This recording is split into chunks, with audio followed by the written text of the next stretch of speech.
ঢাকা চট্টগ্রাম মহাসড়কে বুধবার রাত থেকেই স্থবির যান চলাচল।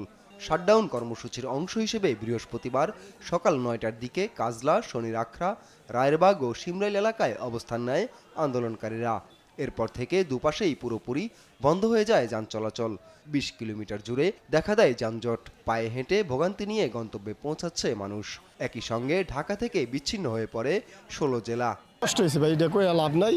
আমরা নারায়ণগঞ্জে তাইছি, কোটের হাজিরা আসছিল, অনেক কষ্ট হাইটে মাইটে গেছি। ওই দিন অটো যায় না, ১০০-২০০ টাকা ভাড়া চায়। চিটাঙ্গর থেকে বন্দি হাইটে আসছি, অনেক কষ্ট হইতেছে।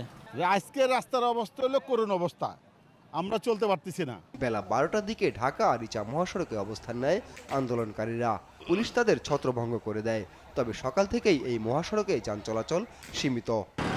সকাল থেকেই কুষ্টিয়া থেকে বন্ধ দূরপাল্লার যান চলাচল। মজমপুর গেট, চৌরাস ও টার্মিনাল থেকে ছাড়েনি দূরপাল্লার কোনো বাস। শহরে অটোরিকশা ও ব্যক্তিগত যান চলাচলও ছিল কম। বন্ধ বেশিরভাগ শপিং মল ও দোকানপাট। রংপুর শহরেও সকাল থেকেই যান চলাচল সীমিত। জরুরি প্রয়োজন ছাড়া বাইরে বের হয়নি অনেকে। এদিন ঢাকা ময়মনসিংহ মহাসড়কেও ছিল সীমিত যান চলাচল। এছাড়া ঢাকা সিলেট মহাসড়ক, বরিশাল পটুয়াখালী সড়ক, চট্টগ্রাম কক্সবাজার মহাসড়ক, মানিকগঞ্জ, কুমিল্লা, নোয়াখালী সহ সব জেলাতেই শাটডাউনে সড়ক মহাসড়কে কমে আসে যানবাহন।